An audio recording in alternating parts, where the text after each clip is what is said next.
ایک نوجوان میرے نبی کی خدمت میں حاضر ہوا، کہنے لگا یا رسول اللہ، میرا باپ مجھ سے پوچھے بغیر میرا مال خرچ کر لیتا ہے، میرا مال خرچ کر لیتا ہے، مجھ سے پوچھتا تک نہیں۔ میں کڑکتی دھوپ میں تتی ریت پہ کھڑے ہو کر کمر پہ بوریاں لاد لاد کے دن رات ایک کر کے پیسہ کماتا ہوں، روپیہ کماتا ہوں۔ ایک میرا باپ ہے جو مجھ سے پوچھے بغیر میرا مال خرچ کر لیتا ہے، آپ میرے باپ کو کہیں کم از کم مجھ سے پوچھ تو لیا کرے۔ میرے نبی نے فرمایا جاؤ اس کے باپ کو لے کر آؤ۔ ایک صحابی گئے اس کے باپ کے پاس، کہا تیرے بیٹے نے آقا کریم کی عدالت میں شکایت کی ہے، تیری مقدمہ درج کیا گیا ہے، آقا کریم بلا رہے ہیں۔ جب باپ نے سنا کہ میرے بیٹے نے آقا کریم کی عدالت میں میری شکایت لگائی ہے تو باپ نے دل ہی دل میں دکھ بھرے درد بھرے چند اشعار پڑھے۔ ابھی یہ باپ آقا کریم کی خدمت میں گیا نہیں تھا، ادھر سے حضرت جبریل علیہ السلام حاضر خدمت ہوئے۔ جبریل نے آ کر اللہ کا سلام دیا، کہا یا رسول اللہ، اللہ فرما رہا ہے اس نوجوان کا باپ آ رہا ہے۔ اس باپ نے دل ہی دل میں دکھ بھرے درد بھرے کچھ اشعار پڑھے، ان کو کہنا پہلے وہ اشعار سنائے، بعد میں اس کے مقدمے کا فیصلہ کیا جائے گا۔ جبریل ادھر گئے، باپ بھی آ گیا۔ میرے نبی نے فرمایا آپ کے مقدمے کا فیصلہ بعد میں کیا جائے گا، پہلے وہ اشعار جو تو نے دل ہی دل میں پڑھے نا وہ سنا ہمیں۔ قبلہ وہ اشعار اتنے دکھ بھرے اشعار تھے، درد بھرے اشعار تھے، میرے کریم نبی سنتے بھی رہے، روتے بھی رہے، آنکھیں چھم چھم برستی رہیں۔ اب اس باپ نے وہ دکھ بھرے اشعار سنائے جس کا ترجمہ یوں تھا، کہنے لگا او میرے بیٹے، جب سے تو پیدا ہوا تھا ہم نے اپنی ذات کے لیے جینا چھوڑ دیا۔ تو گود میں تھا میں اس وقت بھی تیرے لیے پریشان تھا اور میں آج بھی تیرے لیے پریشان ہوں۔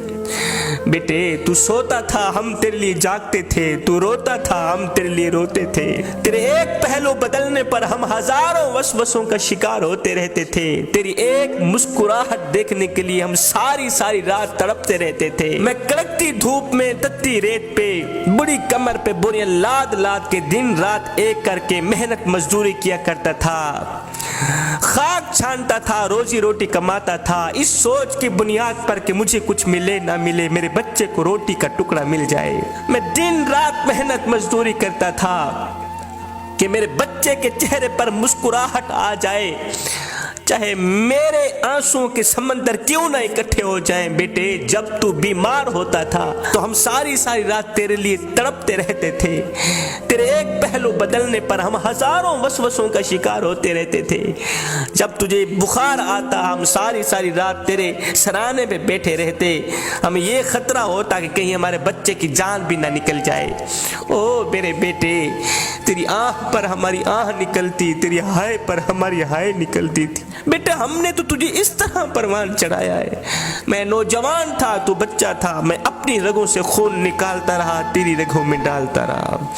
ہاں اپنے منہ سے نوالا نکالتا رہا، تیرے منہ میں ڈالتا رہا۔ میں بڑھاپے کا شکار بنتا گیا، تجھ میں جوانی رنگ بھرتی گئی، تو جوان ہوتا گیا، مجھ سے بڑھاپا جوانی چھنتا گیا، میری ٹانگیں کمزور ہوتی گئیں، تیری ٹانگیں مضبوط ہوتی گئیں، میرے ہاتھ کانپنے لگے، تیرے ہاتھ مضبوط ہونے لگے۔ سوچتا تھا جیسے میں اس کے لیے دھکے کھاتا ہوں، روتا ہوں، دعائیں مانگتا ہوں، ایک وقت آئے گا یہ بھی میرے لیے دھکے کھائے گا، روئے گا، میری صحت کے لیے دعائیں مانگے گا۔ بیٹا میں سوچتا تھا جیسے میں نے تجھے پالا ہے ایسے تو بھی مجھے پالے گا، تو چھوٹا تھا میں تیری انگل پکڑ کے چلا کرتا تھا، میرا ایک خواب تھا جب میں بوڑھا بن جاؤں گا، جب یہ جوان ہو جائے گا تو یہ میری انگل پکڑ کے مجھے سہارا دے گا۔ میں سوچتا تھا جیسے میں نے تجھے پالا ہے ایک وقت آئے گا تو بھی مجھے پالے گا، لیکن بیٹے تیرا لہجہ بدل گیا، تیری آنکھ بدل گئی، تیرے تیور بدل گئے، تو ایک دم مجھے گور کے دیکھنے لگا، تیری آنکھیں ماتھے پہ چڑھ گئی، تو مجھے یوں سمجھنے لگا جیسے میں تیرا نوکر ہوں، تو مجھے یوں سمجھنے لگا جیسے میں تیرا زر خریدا غلام ہوں۔ بیٹے جب سے تو نے مجھے نوکر سمجھا، جب تو نے مجھے زر خریدا غلام سمجھا تو میں نے اپنی 30 سالہ زندگی کو جھٹلا کے رکھ دیا، یہ کہتے ہوئے کہ ہاں ہاں میں باپ نہیں میں نوکر ہوں، میں زر خریدا تیرا غلام ہوں، میں غلام تو مالک، میں نوکر تو آقا۔ بیٹے یہ تو بھول گیا کہ میں نے تجھے کس طرح پالا ہے،